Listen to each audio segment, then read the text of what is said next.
Email 104.4 FM Semarang Female Station. Baik, kerabat Imelda, kita sudah terhubung dengan Tias yang ada di Semarang. Halo, selamat malam, Mbak Tias. Ya, selamat malam. Oke. Baik, Mbak Tias, silakan bisa langsung diceritakan ini untuk kejadiannya kapan dan di mana. Kejadiannya udah beberapa bulan yang lalu. Waktu itu nginep di rumah saudara. Ini kejadian di Semarang ya, Semarang Utara. Oke. Nginep di rumah saudara itu beberapa bulan yang lalu. Karena suka nonton drama Korea gitu, tidur sampai malam, Kak. Nah itu sekitar jam 3, kalau nggak jam 3, jam setengah 4-an itu baru selesai nonton, mau tidur kan. Itu udah merem, udah setengah tidur, tapi juga masih sadar. Itu kan tidurnya kan kasur ada di sebelah jendela, dan aku tidur di sebelah jendelanya itu persis. Ada suara kayak orang senandung, itu senandung atau sinden, aku juga nggak begitu paham, tapi suaranya gitu itu, dan dengar sekali aku masih acuhin aja, nggak ada apa-apa. 2 kali kayak gitu lagi, aku juga masih diem. Terus lagi itu di telinga kiri itu kedengeran banget itu. Itu baru itu aku nyadar, ya ini suara beneran ada. Dan muka aku langsung aku tutupin pakai bantal. Itu suara dari sebelah kiri itu kayak jalan, suaranya jalan terus masuk ke dalam kamar. Masuk ke dalam kamar, dan di kamar itu bener-bener aku denger, dan aku badannya itu nggak bisa gerak sama sekali. Baca ayat Al-Qur'an. Halo, Matias. Halo, Matias. Halo, Matias. Halo. Oke. Iya.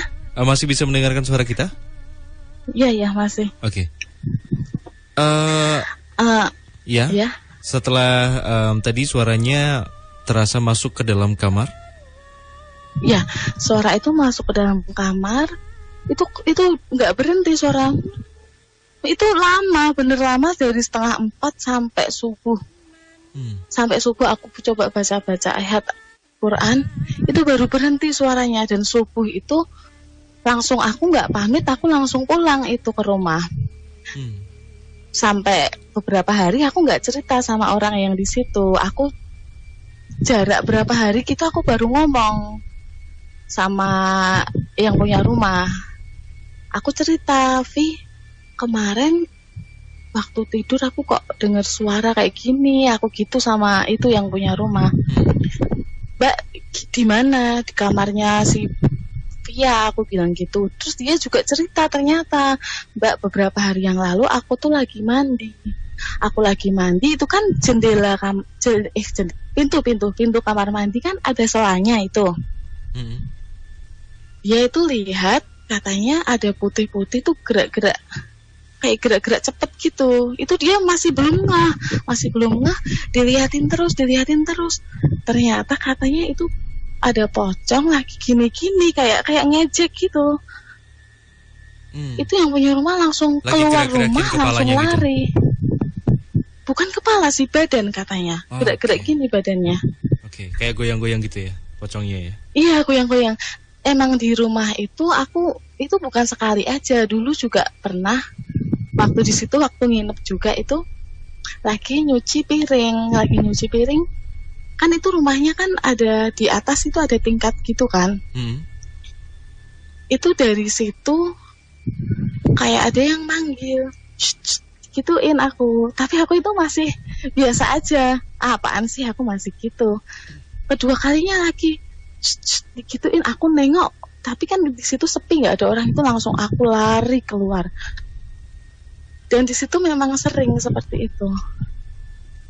Oke. Itu kenapa ya Kak? Dan ini juga ada, sebentar ini juga ada Kak. Ini kan saya kan tinggalnya kan ngekos ini. Ini baru bulan kemarin. Itu kan saya kan tidur di sini. Suami itu masuk malam. Itu sekitar jam 2 atau jam 3-an gitu. Saya tuh ngerasa kayak suami tuh masuk ke dalam sini, ke dalam kos-kosan ini, dan terus duduk ngajak omong anak saya yang kecil. Itu beneran saya lihat dia pakai jaket warna hitam, dan itu memang jaketnya dia. Itu ngobrol sama anak saya, cuman ngebelakangin saya, yang kelihatan cuman punggungnya aja. Abis itu dia berdiri duduk di depan akuarium yang ada di dalam sini. Duduk itu tapi juga ngebelakangin, jadi saya nggak lihat dia, dan itu saya juga nggak negur atau gimana. Tahunya yaitu suami saya. Pagi-pagi saya bangun, suami saya udah nggak ada. Saya pikir dia udah berangkat kerja lagi. Terus saya lihat pintunya itu kok masih kekunci semua. Saya jadi pagi-pagi jadi deg-degan banget. Langsung saya telepon suami saya. Saya tanyain, semalam pulang ke rumah? Dia bilang enggak aku enggak pulang, masih nanti sore pulangnya. Loh, ini semalam yang masuk ke rumah siapa yang ngobrol sama si anak saya ini yang kecil? Terus semalam kamu juga duduk di depan akuarium, aku bilang gitu. Katanya enggak, aku enggak pulang sama sekali, enggak pulang, dia bilang gitu. Itu apa ya Kak? Oke, baik. Sepertinya kita akan fokus dulu ke yang kejadian yang di rumah saudara itu ya, Mbak Ayu ya. Biar kita satu fokus dulu. Mungkin sebelum saya sambungkan ke Mas Bo, saya akan bertanya-tanya terlebih dahulu ke Mbak Ayu. Untuk yang Tias Kak. Oh sorry Mbak Tias ya, yang ada di Semarang ya. Oke, baik Mbak Tias, ini yang pertama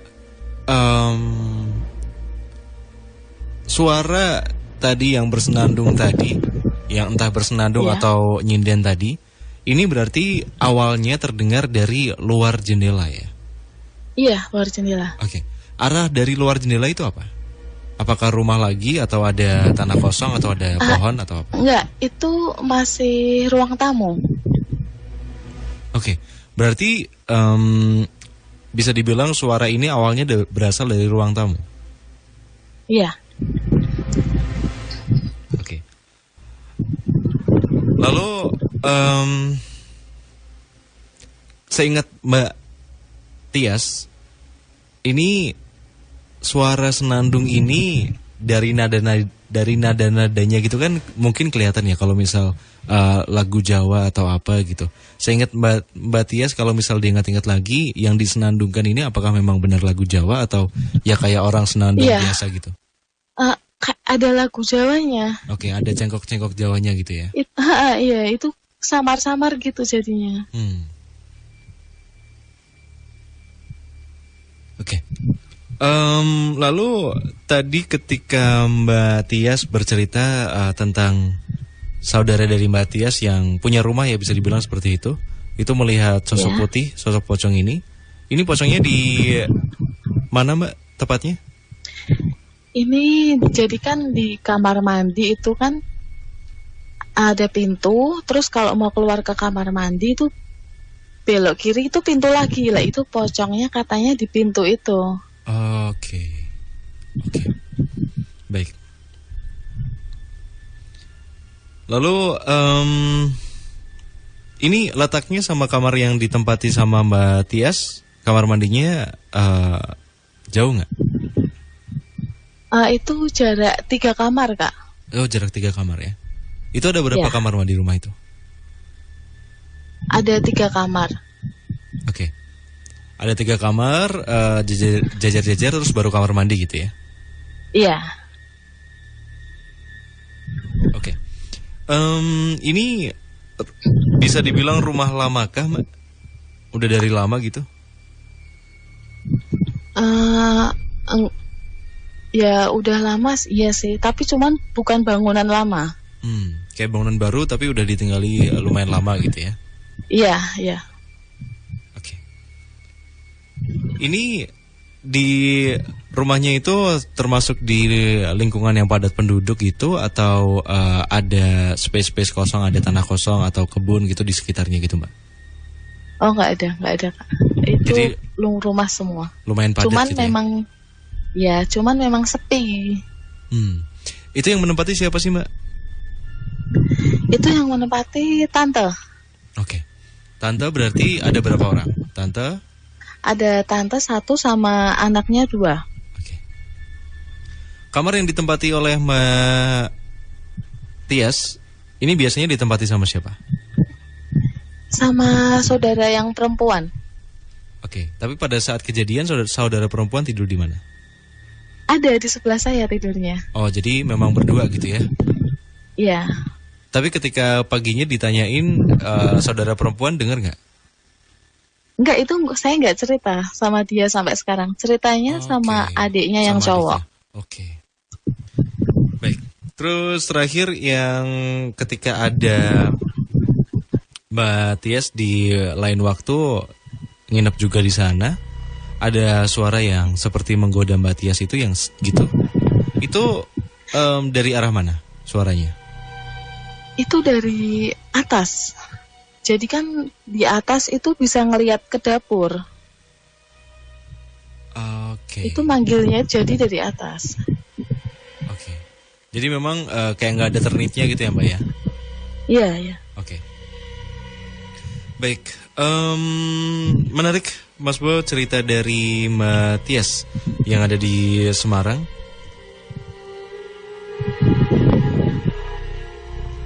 Oke.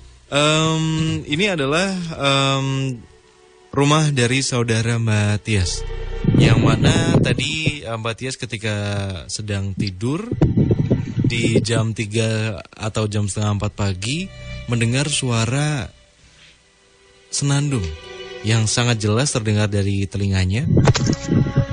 Dan ini lama-kelamaan suara bersenandung ini mendekat sampai terasa ada di dalam kamar. Dan lalu ternyata beberapa hari yang lalu saudaranya sendiri melihat sosok pocong yang ada di kamar mandi di rumah itu. Ini sebenarnya apa yang terjadi, Mas? Ya, ini nuwun sewu buat Mbak Tias ini. Halo Mbak Tias, dengar suara saya ini? Iya, dengar. Ya, ini nuwun sewu Mbak Tias. Di sini saya sudah mensekal-sekan ya. Di sini jenengan tidur berdua ya. Yang satu pakai guling, yang satunya juga nganu, terus kemudian samping. Jadi kalau samping itu berarti jendela yang ada kordennya seperti itu ya, saya gambarkan. Nanti bisa dilihat di mana? Iya. Di Instagram Email ya. Oke. Dan di sini ada angka 1 dan angka 2 karena di sini ada penampakan dua makhluk astral di sini. Cuma di sini di tempat yang berbeda. Oke. Nun sewu Mbak Tias. Pada waktu jenengan saat itu mau tidur ya, karena memang saat itu kan memang bercengkrama di dalam kamar ya mungkin ya, kalau boleh saya bayangkan seperti itu, terus kemudian melihat film ya tadi seperti itu, terus kemudian mau tidur. Sebenarnya jenengan sudah ada tanda-tanda untuk ini enggak? Jenengan merasakan kok beda ya kamarnya ya, atau kok beda ya suasananya malam ini gitu enggak, Mbak? Karena kalau di rumah itu memang suasananya tuh nggak enak. Berarti sudah punya feeling. Jadi udah ngerasa. Iya, iya. Terus gini Mbak, nun sewu sekali. Di sini memang ada suatu. Jadi gini Mbak, itu nun sewu yang di pocong itu berarti yang di rumah yang sama kan gitu? Iya, yang sewu, di rumah Mbak. di saudara. Iya, iya. Mbak Tias ya. Cuma di sini pada waktu Mbak Tias tidur di tempatnya apa saudara itu ya? Iya. Iya. Di sini justru malah jenengan itu diberikan sesuatu yang positif. Loh, kok bisa positif Mas kan gitu. Nun sewu Mbak, di sini saya visualisasikan ya ada nun sewu, ada orang tua yang rambutnya nun sewu kalau bahasa Jawanya itu dirembiak dengan memakai kebaya, dan saat itu memang dia berada di luar Mbak, dan itu tepat dia ada di jendela, di luar jendela nun sewu. Terus kemudian beliau muter rumah nun sewu, Jadi kalau boleh saya bayangkan nyanyinya seperti ini.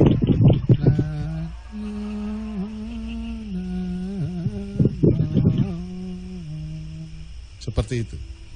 Jadi ada udah merinding. Nun sewu, memang beliau itu pertamanya memuteri makhluk ini memuteri dulu, muter rumah dulu, terus kemudian masuk lewat jendela seperti itu. Dan nun sewu di situ justru Mbak Tias ini adalah dilindungi oleh makhluk ini. Sebenarnya kalau tidak ada makhluk ini, justru malah nun sewu diganggu yang lebih ekstrim lagi, yaitu nun sewu. Kalau sebut saya kan dijamping ya gitu ya. Oke. Gitu ya. Oke. Kalau Apa itu ya? Sosok pocongnya. Ya, seperti itu. Oh. Jadinya di sini justru makhluk astral ini itu justru malah melindungi jenengan saat itu, nun sewu. Maka dari itu di sini saya kasih angka 1. Oke. Berarti ini cerita yang ada di nun sewu di Rumah saudara itu ya? Rumah saudara.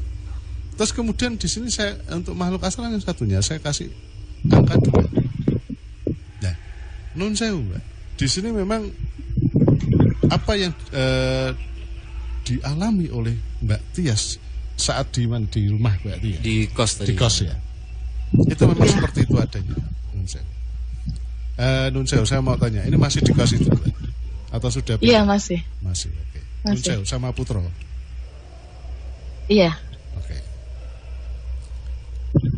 Nun sewu sekali. Memang ada satu bentuk makhluk asal, bisa dikatakan tidak terlalu tinggi kalau bahasa saya. Mungkin masih antara 170 175 lah kalau bahasa saya seperti itu. Cuma di sini memang dipenuhi dengan bulu nun sewu. Mungkin kalau orang awam bilang gitu, kalau bahasa saya bukan itu. Dan itu saat itu memang menyerupai nun sewu, Suami panjenengan. Nun sewu. Gitu. Jadinya nun sewu memang ada satu bentuk kontak di sini dengan makhluk asal secara tidak langsung menyerupai nun sewu, suaminya panjenengan saat itu. Cuma kalau panjenengan nun sewu boleh ingat lagi saat itu jenengan mencium bau sesuatu yang agak kok baunya kayak gini gitu. Beda gitu. Ya, nun sewu. Itu kebetulan waktu itu saya tuh baru sembuh COVID, jadi belum bisa nyium Bau pasti. gitu ya? Oke. Kalau tidak bisa mencium nun sewu, jenengan merasakan saat itu sangat dingin enggak nun sewu? Ruangan jenengan. Iya. Oke. Bukan karena hawanya malam terus dingin atau habis hujan atau hujan Iya, Enggak, bukan. Dinginnya dingin beda gitu ya, Mbak. Oke, jadinya kayak ada satu seribitan kayak semacam kayak dari AC itu, Mbak. Kalau boleh saya bayangkan seperti itu. Kok dinginnya seperti ini ya? Dan saat itu nun sewu jenengan tidak bisa bergerak. Mata panjenengan itu memang melek. Kan itu. Iya. Tapi tidak tahu Terlihat kenapa Den. kok nggak bisa gerak saya itu. Tapi itu bukan Dan saya ya. nggak ngomong juga, nggak. Kamu dari mana? Aku nggak gituin. Dan saat itu jenengan melek loh Mbak di sini nun sewu. Dan itu memang matanya tidak terus kemudian antara sadar dan tidak, atau kalau saya bilang kayak orang tindihan atau bahasa kerennya itu the hypnotic syndrome, bukan seperti itu, tapi jenengan benar-benar melek saat itu. Dan itu menggunakan jaket hitam terus kemudian kayak orang itu mau bekerja memang saat itu. Iya. Dan saat itu pula nun sewu, kaki panjenengan sempat disentuh dengan yang kayak suaminya jenengan ya, nun sewu. Nggak ada kontak fisik sama sekali. Cuma pada waktu itu mau apa istilahnya kayak mengajak bicara putranya panjenengan ya Pak Edi. Iya, itu ngobrol berdua. Anak saya duduk, dia juga duduk tapi ngebelakangin saya. Oke. Dan nun sewu, putranya jenengan apakah ikut berbicara atau hanya diam saja? Saya lihatnya cuma liatin papahnya doang. Ya, cuma putranya jenengan itu kan lak duduk kan gitu kan? Atau memang sambil tiduran nun sewu? Tiduran. Sambil tiduran ya, oke. Ya. Oke. Jadi sudah saya sketsakan di situ Mas. Dan itu bentuk aslinya gitu Ya, Mas, Pak, bentuknya seperti ini memang. Jadinya kalau bahasanya tinggi sekitar 175 180 lah. Tidak terlalu tinggi-tinggi banget tidak. Dan nun sewu, di dekat situ ada pohon nangka enggak Mbak nun sewu? Ada. Oke. Tapi ini apakah sosok yang kedua ini berasal dari pohon nangka itu Mas Bu? Kalau bahasa saya datangnya dari sana, Mas. Nun sewu. Oke. Tapi ada kemungkinan berulang nggak kejadian ini atau Ya, gangguan sebenarnya ini? kalau bahasa saya sih sekali lagi di sini di Nightmare on the Air ini kita tidak dengan harus begini kan Iya, tidak. iya. Kan seperti itu. Ya kalau bahasa saya gini aja Kak. Seumpamanya ditinggal kerja gitu ya, itu kerja malam atau apalah gitu ya. Ya paling enggak Iya. sebelum tidur jenengan berdoa gitu aja, Mas. Itu memang perlindungan pertama gitu ya Mas Ya. Bo, ya? Oke. Baik, tapi sebelum kita akhiri Mas Bo, tadi kan sempat kita balik ke rumah saudara Mbak Tias tadi ya.